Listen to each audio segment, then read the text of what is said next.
Hello दोस्तों, welcome back to my YouTube channel Medcure 100। मैं doctor Sheikh Rahman और आज का हमारा टॉपिक है एविल इंजेक्शन, जिसके अंदर फेनिरामाइन माइलेट पाया जाता है। आज हम इस इंजेक्शन के बारे में बात करेंगे, इसकी पूरी संपूर्ण जानकारी जो आपके लिए जरूरी है और इसको कैसे लगाना है, इसकी सही डोज क्या, उनके यूजेस क्या, उनके साइड इफेक्ट क्या देखने को मिलते हैं इस इंजेक्शन को लगाने के बाद। चलिए दोस्तों, टॉपिक को शुरू करते हैं और देखते हैं एविल इंजेक्शन है क्या। तो Avil injection is a anti histamine use to treat allergic condition, यानी एक तरह का एंटी हिस्टामिन होता है। ग्रुप का एक इंजेक्शन है जो एलर्जिक रिएक्शन की कंडीशन में इस्तेमाल किया जाता है। It effectively reduce the severity, duration and occurrence of symptoms and provide quick relief, यानी कि ये कोई अगर एलर्जिक रिएक्शन हो गया उसके जो ड्यूरेशन को बार बार और उसको सीवियरिटी को कम करता है, और अगर बार बार रिकरेंट अगर उसके सिम्टम जाहिर हो रहे तो उनको खत्म करता है। Avil injection is also used to treat and prevent motion sickness, symptoms of mania disease such as nausea, vomiting, and vertigo, and other associated labyrinth disturbance। यानी कि ये एक तरीके का इंजेक्शन है जो इसके अलावा मोशन सिकनेस, यानी कि जैसे मोशन सिकनेस हुआ या मेनिया डिजीज के जो सिम्टम्स दिखाई देते हैं, जैसे कि नोजिया हुआ, वोमिटिंग हुई, वर्टाइगो हुआ, इन सब कंडीशन में भी इस इंजेक्शन का इस्तेमाल किया जाता है। और अगर लेबरिन में कोई डिस्टर्बेंस हो गया तो उस कंडीशन में भी इसका इस्तेमाल किया जाता है। अब हम बात करते हैं कि हाउ एविल इंजेक्शन वर्क, यानी कि ये इंजेक्शन किस तरीके से काम करता है। तो Avil injection is an anti allergic medication. It works by blocking the action of a chemical messenger, जैसे कि हिस्टामिन, जिसे हम हिस्टामिन बोलते हैं, यानी एक तरह का एंटी एलर्जिक मेडिकेशन है।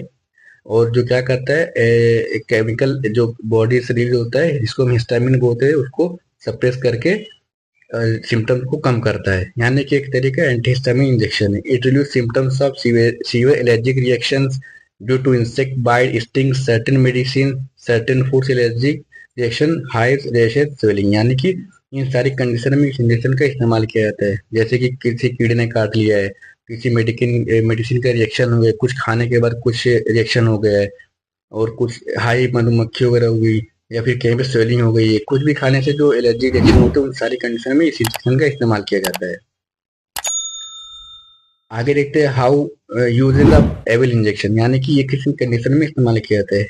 हे फीवर, यानी कि अगर सर्दी सर्दी स्टार्ट होगी, रनिंग नोज होगी और आंखों से पानी बह रहे हैं, इन कंडीशन में इसका इस्तेमाल किया जाता है। Fever with chills and rigor, अगर किसी पेशेंट को फीवर भी है उसके साथ साथ उसको कपकपी भी हो रही है, ठंड लग रही है, तो उन कंडीशन में उसको इस्तेमाल किया जाता है। ड्रग रैशेस, यानी कि कोई मेडिसिन या इंजेक्शन देने के बाद अगर बॉडी में रैशेस आ जाते हैं उसके साइड इफेक्ट की वजह से, तो इस कंडीशन में भी एविल इंजेक्शन का इस्तेमाल किया जाता है। बॉडी में कहीं एडिमा हो गया है तो उसमें इसका इस्तेमाल किया जाता है। एलर्जिक कंजक्टिवाइटिस हो गया है, आंखों में रेडनेस हो गई, स्वेलिंग हो गई है, एलर्जिक रिएक्शन हो गया, तो उस कंडीशन में इसका इस्तेमाल किया जाता है।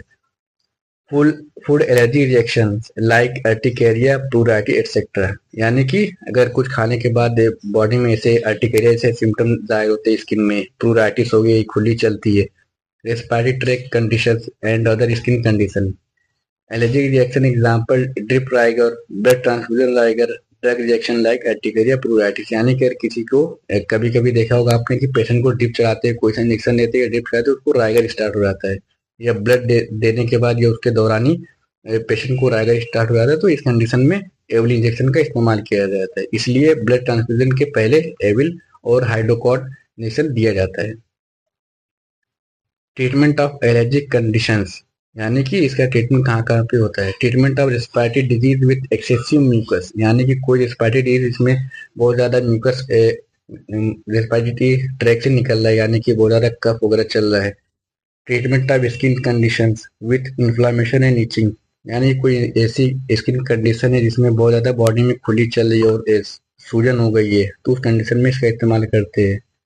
Treatment and prevention of mania disease, अभी हमने आगे देखा कि अगर मेनिया डिजीज किसी को हो गई है, नोजिया, वोमिटिंग, वर्टाइगो जैसे सिम्टम्स जाहिर हुए, तो उस कंडीशन में इसका इस्तेमाल किया जाता है। अब हम इसके डोजेज और इसकी स्ट्रेंथ की बात करते हैं। तो एविल इंजेक्शन जो होता है 2 ml के एम्पुल पैकिंग में और 10 ml की वायल पैकिंग में मार्केट में अवेलेबल है। और इसके 1 ml में each ml contain 22.75 mg pheniramine मैलिएट, यानी कि इसके 1 ml में कितना mg फेनिरामाइन मैलिएट पाया जाता है, 22.75 mg पाया जाता है। अब हम डोजेस की बात करते हैं तो पहले हम एडल्ट डोज की बात करते हैं। एडल्ट डोज को कितना 2 ml देंगे। In children if wait is 25 to 40 kg, अगर कोई बच्चा उसका वेट 25 to 40 kg तो हम उसको 1 ml से लेकर 1.3 ml तक देंगे। अगर कोई बच्चा उसका वेट 15 to 20 kg है तो हम उसको 0.8 to 1.3 ml देंगे।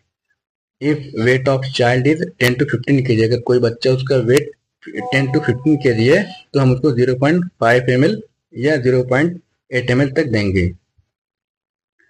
रूट ऑफ एडमिनिस्ट्रेशन, अब हम बात करते हैं इसको किस रूट से दिया जाता है। Avil injection is administered either slowly by intravenous route 1 ml per minute और इंट्रामस्कुलरी। वैसे तो इंजेक्शन मोस्टली आईए में दिया जाता है, लेकिन अगर उसको आईवी दिया जाता है तो उसको स्लोली दिया जाता है, यानी 1 ml एटलीस्ट 1 मिनट में आईवी रूट से दिया जाना चाहिए। अब हम बात कर लेते हैं एविल इंजेक्शन के साइड इफेक्ट के बारे में। तो इसका सबसे बड़ा जो साइड इफेक्ट होता है सीडेशन, यानी कि बहुत ज़्यादा नींद जैसा लगेगा। स्किन रैशेस हो सकते हैं, नोजिया, फीलिंग सिक यानी कि उसको नोजिया जैसा फील हो सकता है, डायरिया स्टार्ट हो सकता है, नींद बहुत ज़्यादा आएगी, सीडेशन, ड्राई माउथ यानी कि माउथ सूखा सूखा हो जाएगा, डिजीनेस, उसको बहुत ज़्यादा मतलब चक्कर वगैरह जैसे आ सकते हैं, रिंगिंग ऑफ ईयर्स यानी कि उसको कान में टिनिटस यानी कि ऐसी आवाज़ें सुनाई देंगी उसको, लैक ऑफ कंसंट्रेशन यानी कि वो कंसंट्रेट नहीं कर पाए किसी भी चीज़ को लेकर, इरिटेबिलिटी, उसको बहुत ज़्यादा चिड़चिड़ापन भी हो सकता है, स्लीपलेसनेस यानी कि उसको नींद भी नहीं आ सकती, नींद नींद की जो साइकिल होती है उसमें डिस्टर्बेंस हो सकते हैं, वोमिटिंग हो सकती है।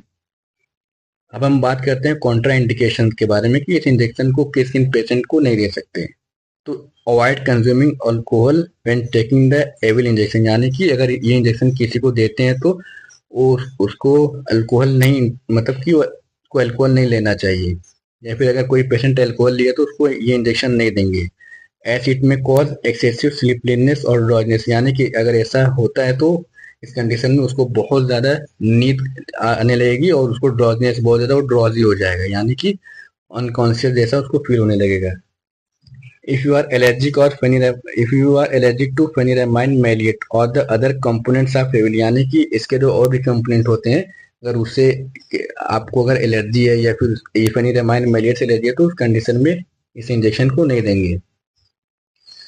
If a patient have enlargement of the prostate gland, यानी कि अगर कोई मेल पेशेंट उसका प्रोस्टेट ग्लैंड बड़ा हुआ है इनलार्ज साइज में तो उस कंडीशन में इस इंजेक्शन को नहीं देंगे। If a person taking any medicine to treat depression, अगर कोई पर्सन है उसको एंटी डिप्रेशन मेडिसिन चल रही है, उसका मेडिकेशन चल रहा है तो उस कंडीशन में भी एविल इंजेक्शन कॉन्ट्रा इंडिकेटेड है। Avil injection should not be given to newborns and pre mature infant, यानी कि एविल इंजेक्शन न्यूबॉर्न को, जो प्री मेच्योर बच्चे होते हैं उनको नहीं दिया जाता है। चलिए दोस्तों, हमारा टॉपिक यहाँ पे खत्म होता है। अब हम मिलेंगे अपनी अगली वीडियो में न्यू वीडियो के साथ, न्यू टॉपिक के साथ। तो अभी जो लोग चैनल पर नए हैं प्लीज चैनल को सब्सक्राइब कर लें और बेल आइकन को प्रेस करके ऑन कर लें, ताकि हमारा कोई भी न्यू वीडियो अपलोड होता है आपको फौरन का नोटिफिकेशन मिल जाए। और चैनल वीडियो को लाइक करें, शेयर करें और लोगों को सब्सक्राइब करने को बोलें। Thank you guys.